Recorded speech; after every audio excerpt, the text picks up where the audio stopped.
Just I'm walk by Mrasso, Yen Semi Kosowa Godimo, and a toss. So there's a fatas out in a Wabano de Brown of Pabia, Kijuan Cassani, Erica City, Body said Germano Chopana Paddy would me producer Sedimo Gel and roll on the Asia Concon in some idea bro Sedimo Gel no a pin. What point Jumano well fast and I had here. Sedimo Gel and roll on pin Biaba Sedimo 1expert.com here, baby a bit my betty 9 run a bed in Liverpool bit my qualified their home and him. Neither Real Madrid best and we or Benabao Sansora. Napoli former woman na bed in Frankfurt bet me a year more dear film. Now be a wide the 1expert.com video woman so with me. I discard your Google to my 1 year dear so when the matches because of our gym and I chief as mesh somebody see a concon I didn't some and he brought down a poem. You know naso we all bar we will be my so naso chief as mixture. Yes, Moses, and I'm paying no better say their fees. UEFA Champions League and Real Madrid Sanchez, Liverpool Bomkabakwa. I'm on to me Karim Benzema and the boss are going to the two more. Champions League quarterfinals, but I feel Napoli them former old field or the Boremo Europe Bojmano and you're on quite a feet to the by AC Milan and so I qualify for the quarterfinal. Sansona Okopimwa na Inter Milan for the first time since 2011. Inter team qualified Ekopimwa quarterfinal or Champions League game now Real Madrid Ekoi on Napoli Man City so qualify Eko Inter Milan Chelsea Bayern Munich Benfica and AC Milan one more qualify for the last 8 years and a draw no be see ako when ebo the quarter final draw ni mona Ekopim Europa League last 16 and the matches cost on the Real Betis and in Manchester United and the Pim so Arsenal and Sporting Lisbon nothing show no Freiburg and the Juventus Japim so Fenerbahce and the Sevilla Bebona Real Sociedad and Roma and so Eddie Abueni winning match Sabeba so an advantage ni bia kwadi ama bia ni adia in Arsenal ni abre Safio Peso GBB Liga no nan channel but Europa League or Jedi na the AS Roma so ni abre nano Morino Niger Conference League of Peso Europa League we tamade na something which is there pa nyasam ketwa we and sunny and some I see it here about Champions League na Europa League ni more the Conference League so gina mu a nyasam ketwa akwa ni na mu 1expert.com akachina all betting at this Google to better web ya and 1xbet.com.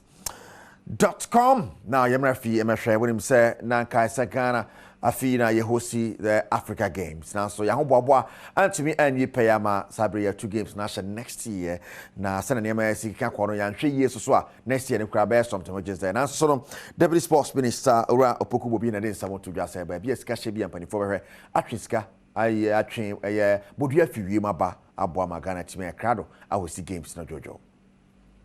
Inti ujaya na 60% ni nyina say awman na ayede aboka ndi me mefa akonwa yi so na masre oman do hwe sikasem so ene mpanyufo a omonso eka bia aye yi se adwuma no ayefe ba bia duru no ye wie na ye host games no so the chama kan di dikan kura Ghana ye host bi ni over 54 countries Africa so be as oba enebeba look at the traffic ndi mesre say e den krata ni bibia ba se episikade ama contractors na yenkeka ye hontem na intimi nwie na yem host games no e ma nenye fefefe.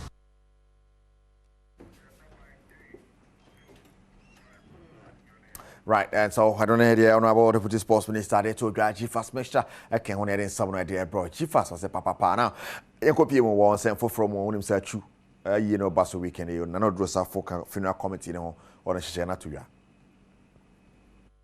me no can say no any year visa on arrival am I take for no okay take for no any club or moba a transport for no yeah I'm so what be doing there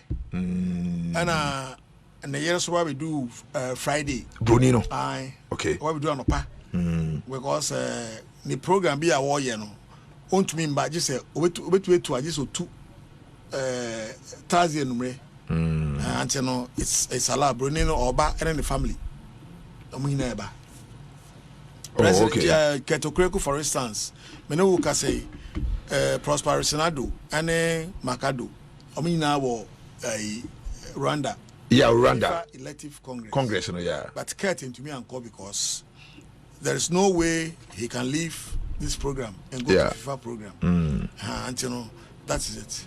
And then on here, then I'll draw for the 2 funeral committee, the match na yini ho nti hye no sa fa me ono aso executive council member at the Ghana Football Association yenkopie mo nsem foforo mo we se kwasi that game kese baso the Clasico Real Madrid ne Barcelona na La Liga mpanifo any ambassadors abe pi mu oman mu ma ya hwe game no kese pa ne nyina mu live commentary wo asempana ni 4.7 FM ni atom 106.3 FM na amone essential for edi enhyiemu Desmond Chiji country manager de La Liga Nigeria and Ghana and somebody to journey.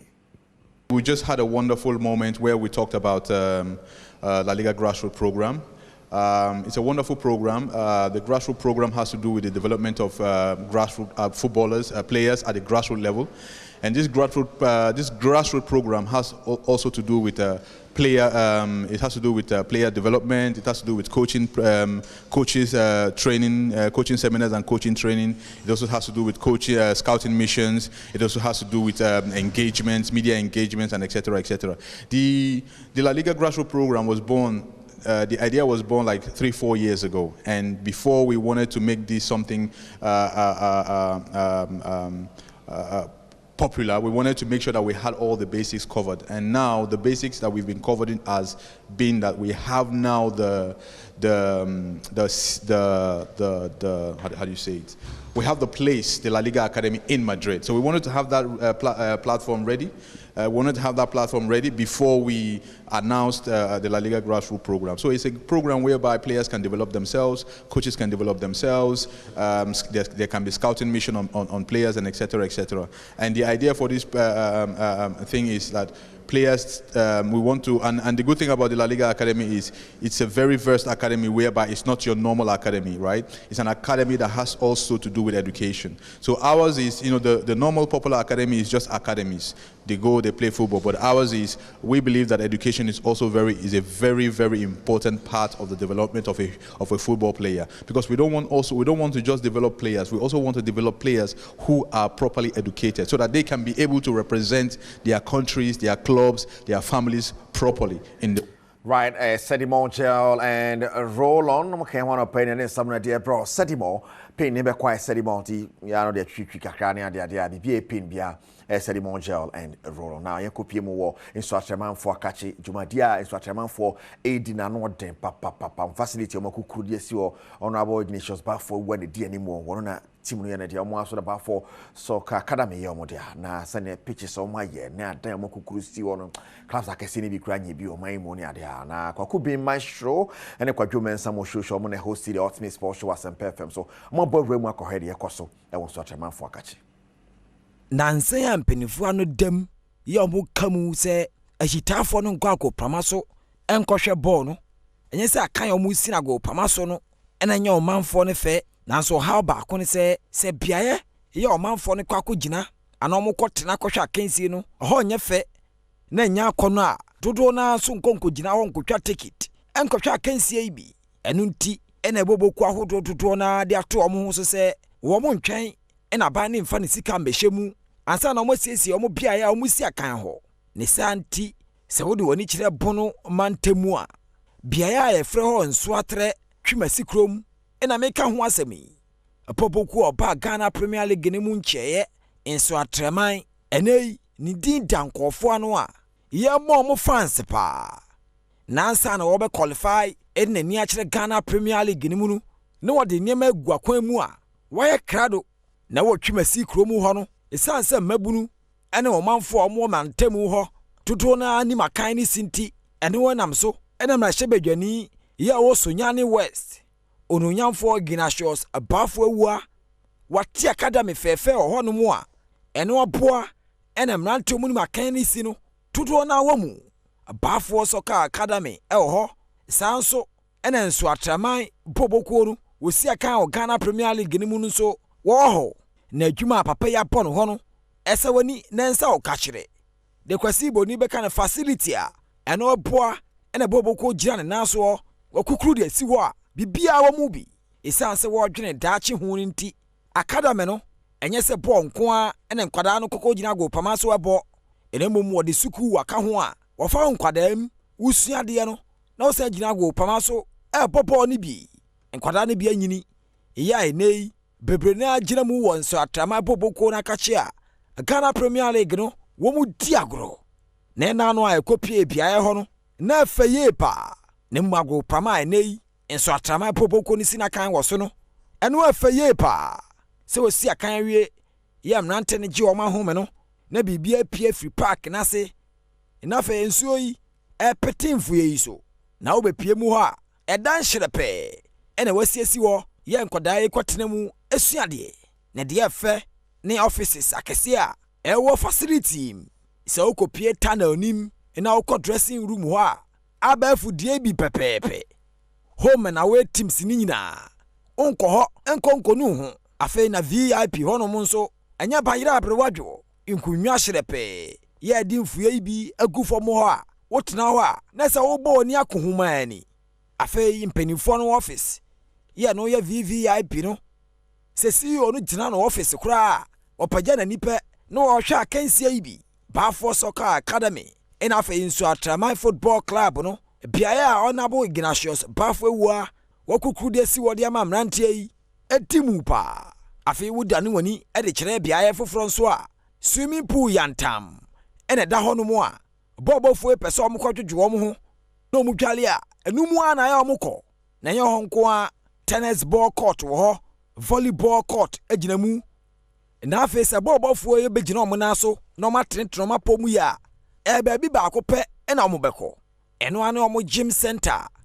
omo kopagya nade afa no bɛpoa omo na ma pomu din no agina ne na so na bia ba ko nso de ɛhɔ tactical room ɛhɔ board ba ko si wa na afa training no kogina board nanim ɛkyerɛ omo sene be ya omo ba omo tactics ɛwago pamaso aba funfidie ye wa offices no nso Atraman and Badwam Soccer Academy omo facility ni nyina bi wo mu wo ye boa na se supporter no okotwa ticket na se okohwa go pama no so ana okohwa akansie bia wo nu no ho ne santi ena boboku akasie mienu yi twimasi krom ewo bono region enei obi abo mudin no The Jeffrey, how long have you been with the team? 17 years. 17 years. Yes. And you story need to say. Okay. First of all, I met that one about Ignatius Bafwewa. Because baby and I'm one. Many thousand say, you mean, but I come home, I'm a medal. I said, I am command.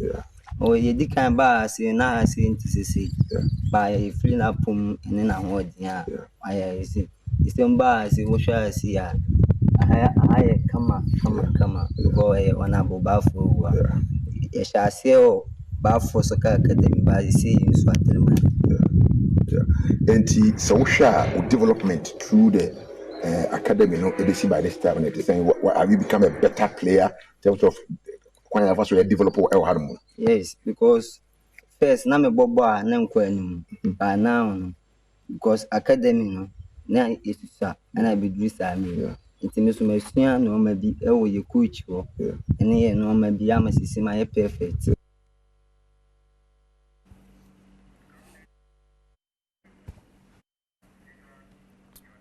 Right, Honorable Ignatius Bafwewa Boabaso Bojuma, we and Keto Mo, just a new cry, Muguso, Ranema Gusugu, Moja Juma de Bia, a boa man, Nema Timiko, Shababi out or office now, her bony be as a hoa corner. Oya kono papa so Atraman ne Badwam Soccer Academy mo mpanifo mo bojuma nyamisha mo koswa na mo mwa wo ni bie na mo yes small boys on person bobo kwachiri ni ade a kwadwe mensa mo show ni maestro ye be mo abaso sa mo so kopie mo okore ma Ghana fo nyina hu de yekoso ho no mo setimo gel and roll on kan one open and some na dear prayer was also and I Chifas Mexana 1xbet.com your sponsors no Sergio Manucho Bena Padibotwe ami producers ya na wo de nankasa kakejware ho Erica Siedu body ni ebedwam yempon yo koso ahwe